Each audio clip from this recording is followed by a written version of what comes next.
এক মাস অতিক্রান্ত, এখনো পর্যন্ত একটা প্রশ্নের সদুত্তর আমরা পাইনি। জ্ঞানেশবাবু, ভাইনিশবাবু, কোনো সদুত্তর তাদের থেকে আমরা পাইনি। এসআইআর নিয়ে তৃণমূলের প্রতিনিধি দলের 5টি প্রশ্নের কোনো উত্তর দেয়নি কমিশন। এই দাবি করেই জাতীয় নির্বাচন কমিশনার জ্ঞানেশ কুমারকে কটাক্ষে বিঁধলেন তৃণমূলের সর্বভারতীয় সাধারণ সম্পাদক অভিষেক বন্দ্যোপাধ্যায়। গত নভেম্বর মাসে দিল্লিতে নির্বাচন কমিশনের দপ্তরে গিয়েছিল তৃণমূল কংগ্রেসের প্রতিনিধি দল। পরে সাংবাদিকদের মুখোমুখি হয়ে তারা জানিয়েছিল কমিশনকে যা প্রশ্ন করা হয়েছে তার কোনো উত্তর পাওয়া যায়নি। যদিও কমিশনের তরফে জানানো হয়েছিল তারা প্রত্যেক প্রশ্নের উত্তর দিয়েছেন। শুক্রবার কমিশনের বক্তব্যকে মিথ্যে বলে দাবি করেছেন অভিষেক বন্দ্যোপাধ্যায়। ইলেকশন কমিশনের কাছে আমরা একটা প্রতিনিধি দল নভেম্বরের শেষের দিকে 28 তারিখ পাঠিয়েছিলাম এবং আমাদের বেসিক 5টা প্রশ্ন ছিল।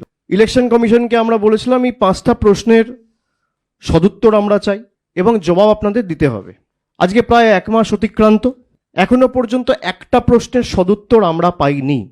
ইলেকশন কমিশনের বন্ধুরা মিডিয়াকে হঠাৎ করে সিলেক্টিভলি লিক করে একটা খবর খাইয়েছিল যে আমরা প্রত্যেকটা প্রশ্নের উত্তর দিয়েছি। তৃণমূলের যা যা প্রশ্ন ছিল আমরা শুনেছি, পেশেন্ট হিয়ারিং দিয়েছি এবং প্রত্যেকটা প্রশ্নের আমরা সদুত্তর দিয়েছি।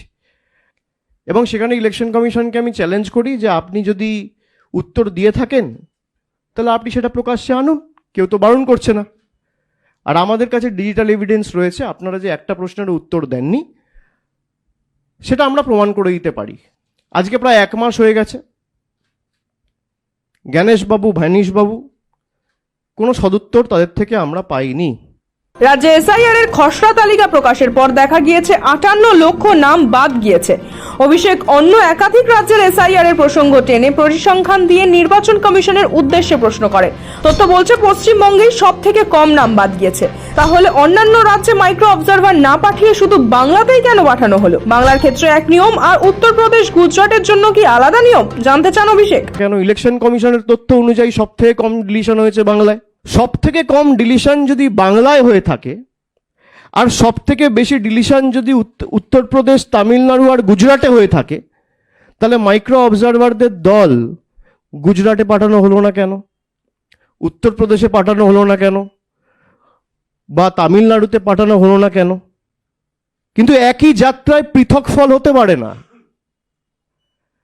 আমি বাংলায় থাকি, আমার জন্য আইন আলাদা, আর গুজরাটে যে থাকে তার জন্য আইন আলাদা। পরিসংখ্যান দিয়ে অভিষেক দাবি করেন তামিলনাড়ুতে মোট জনসংখ্যা 7,75,00,000 আর নাম বাদ গিয়েছে 57,30,000। গুজরাটে জনসংখ্যা 7,39,00,000, বাদ যাওয়া ভোটারের সংখ্যা 73,73,000। ছত্তিশগড়ের জনসংখ্যা 3,12,00,000, বাদ যাওয়া ভোটার 27,34,000। পশ্চিমবঙ্গের জনসংখ্যা 10 কোটির কিছু বেশি আর নাম বাদ গিয়েছে 58 লক্ষ। নির্বাচন কমিশনের উদ্দেশ্যে তার একটাই প্রশ্ন, বাংলায় কজন বাংলাদেশি রোহিঙ্গার নাম বাদ গেল? যে ড্রাফট ইলেকটোরাল রোল প্রকাশিত হয়েছে সেখানে আমরা দেখতে পেয়েছি যে 7,64,00,000 বা 66,00,000 ভোটার ছিল, তার মধ্যে 58,20,000 ভোটার বাদ গেছে। সব থেকে কম ভোটার বাংলায় বাদ গেছে।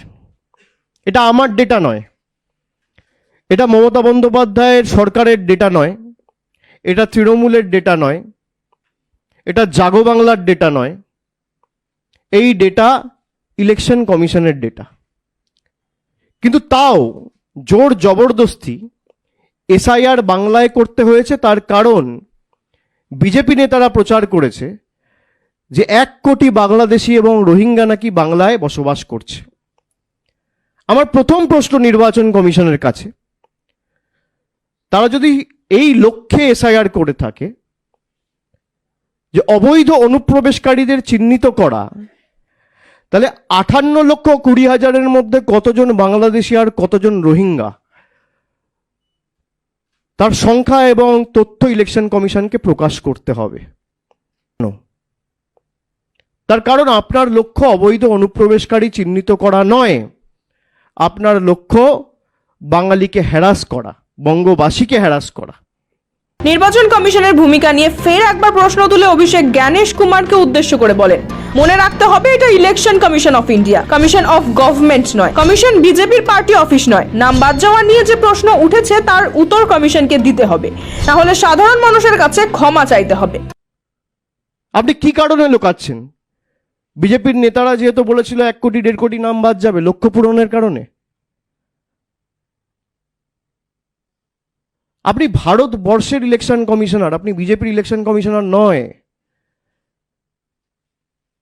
যদি 1 কোটি 36 লক্ষ লজিক্যাল ডিসক্রিপেন্সি হয়, লিস্ট রিলিজ করুক। বাংলায় যদি 1 কোটি রোহিঙ্গা বাংলাদেশি থাকে, ইলেকশন কমিশন লিস্ট রিলিজ করুক। হয় লিস্ট রিলিজ করুন, নইলে বাংলার মানুষের কাছে ক্ষমা চান। দুটোর মধ্যে একটা করুন। I repeat, Gyanesh Kumar is the Election Commissioner of India, not Government of India. কমিশনের বক্তব্য অনুযায়ী বাংলায় অসঙ্গতি রয়েছে এমন ভোটারের সংখ্যা 1 কোটি 36 লক্ষ। অভিষেক প্রশ্ন তুলেছেন, এই 1 কোটি 36 লক্ষ কারা? উত্তর চাইতে 31শে ডিসেম্বর দিল্লি যাচ্ছেন তৃণমূলের সর্বভারতীয় সাধারণ সম্পাদক অভিষেক বন্দ্যোপাধ্যায়। তার সঙ্গে দলের আরো কয়েকজন শীর্ষ নেতা থাকবেন। 1 কোটি 36 লক্ষ, এই ডেটাটা ইলেকশন কমিশন কবে রিলিজ করেছে? আমি যদি আপনাদের জিজ্ঞেস করি, সংবাদ মাধ্যমে কেউ বলবেন আমাকে কবে রিলিজ করেছে? আর আমি 31 তারিখ দিল্লিতে নিজে যাব। আমি নিজে চিফ ইলেকশন কমিশনের সাথে দেখা করে সদুত্তর চাইব। আপনার যদি উদ্দেশ্য সঠিক থাকে আর লোকাবার কিছু না থাকে, আপনি লিস্ট রিলিজ করবেন। আমি ভুল বলছি? যদি 1 কোটি 36 লক্ষ লজিক্যাল ডিসক্রিপেন্সি হয়, লিস্ট রিলিজ করুক। বাংলায় যদি 1 কোটি রোহিঙ্গা বাংলাদেশি থাকে, ইলেকশন কমিশন লিস্ট রিলিজ করুক। হয় লিস্ট রিলিজ করুন, নইলে বাংলার মানুষের কাছে ক্ষমা চান।